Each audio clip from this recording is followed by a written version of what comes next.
namhlanje bekufanele ngabe ngisemzini omkhulu lapho kukhona umongameli uNxamalala. Angikwazanga kodwa ukuya ngoba benginesivakashi esibaluleke kakhulu kabi empilweni yenhlangano yomkhonto wesizwe.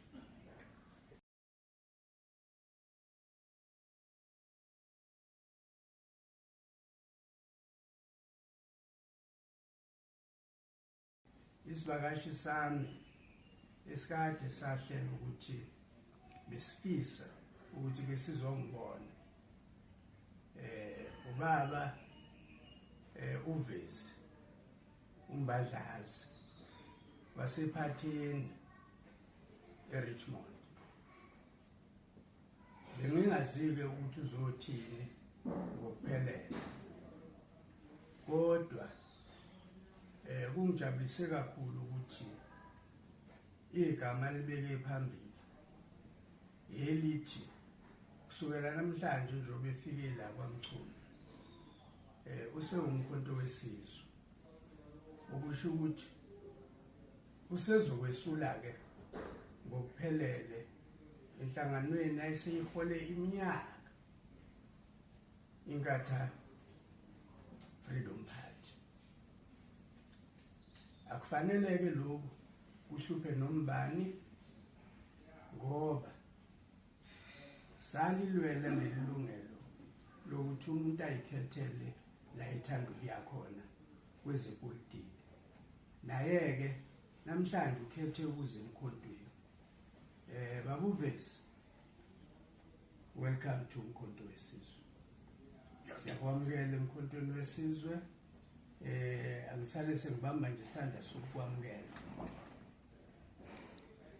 Siyafisa ukuthi njengoba sesikwamukelile la wazi sesiyingxenye yeinkinga obhekana nazo, nawe usuyingxenye yazo zonke inkinga esibhekana nazo emkhontweni. Sesiyobambisana kuko konke okufanele sibambisane ukubona. Bantu basephathini sizobachazela kahle mase sifika. Ubuholi bomkhonto wesizwe baseRichmond kuzofika mina ngizokuchazela ngokuphelele ukuthi kwenzekeni ukuze ufike namhlanje usalusa ujoyina ungabisaphindele emuva. Siyakwamukela sesiyofala ufa khona, sinesiqiniseko futhi ukuthi nawe usuyofala sifa khona siwumkhonto wesizwe. Ngiyabonga Macingwana. Macingwana angibonge kakhulu wena mhlonisha wami. Uyazi sisuka kude nawe Macingwana. Esidubethubeni ezabakhona eRichmond. Uhlanganisa mina noNkabini ukuthi akube khona ukuthula kuyandawo. Iqhaza lakho Macingwana eRichmond likhulu kakhulu. Akekho umuntu oneqhaza owabamba ngaphandle kwakho. Macingwana ngithi cha, angidlulise mina ukubonga ukwamukeleka uMK ukuthi nami ngibe ingxenye yokuzosabalasa uMK. Into engiyithandile ke Macingwana ngoba abanye abantu bayabuza uthandani enhlanganweni. Cha, mina ngithanda inkqubo kamongameli uZuma yokuthi umuntu nomuphi umuntu akazenzele izinto. Yilokho engikuthandayo kakhulu Macingwana ngoba ngikhuluma nje ephatheni siyazenzela. Ukwamukeleka kumkhonto wesikumkhonto kunginikwa olukhulu ugqozi. Ngizosebenza noma ngingasaphelele engxenyeni yomzimba senganqunya umlenze, kodwa kunqunya umlenze kodwa ingqondo iyasebenza. Sizosebenza Macingwana ngiyaqinisekisa kuwena ukuthi umkhondo uzophumelela eRichmond. Ngiyabonga kakhulu Macingwana ukumbane ungemukele emkhontweni. Yonke imigomo yomkhondo ngizolandela yona, ngingumuntu oyilandelayo ngampela ipolisi yeqembu. Ngiyabonga Macingwana.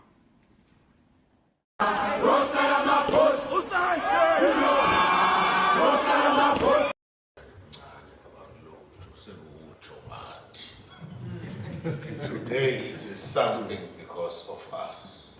Nathi ke la kwi-National Assembly nozakwethu ama-politicians wonke umuntu olaphakathi siyajabula kakhulu ukuthi kuze abantu baseNdlunkulu nizovela ngodaba olubaluleke kakhulu elomhlaba, ngoba kumhlaba sonke siyazi yize amaqembu aphinda ahluke, khona oNkatha, khona umkhonto wesizwe, khona ANC oCongress nawo wonke.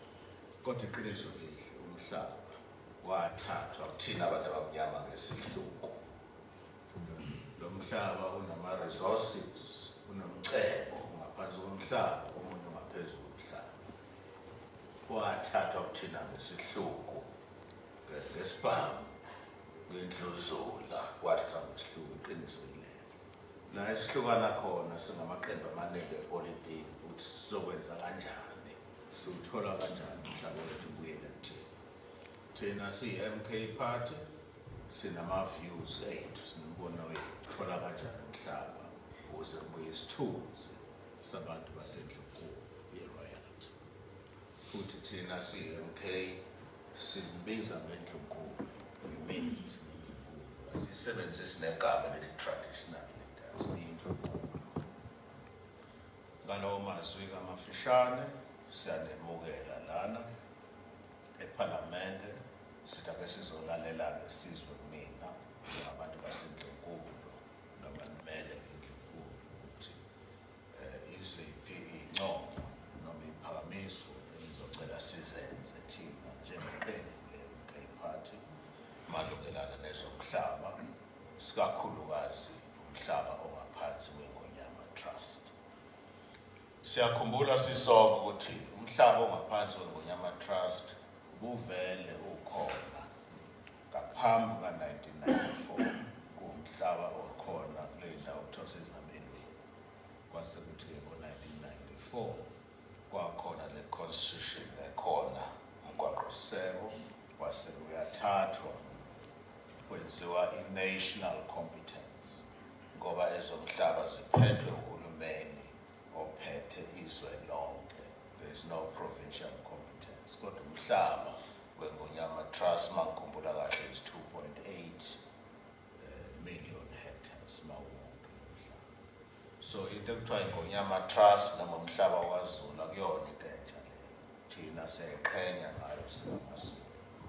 Ngoba noma ngala eKapa ubuZulu bangeke kuphela. Sengiliphathi kwisa kunawo namaqhenya ubuZulu noma ney'mpahla zona ey'gqoka nje ubuZulu ey'qhenyayo bayazi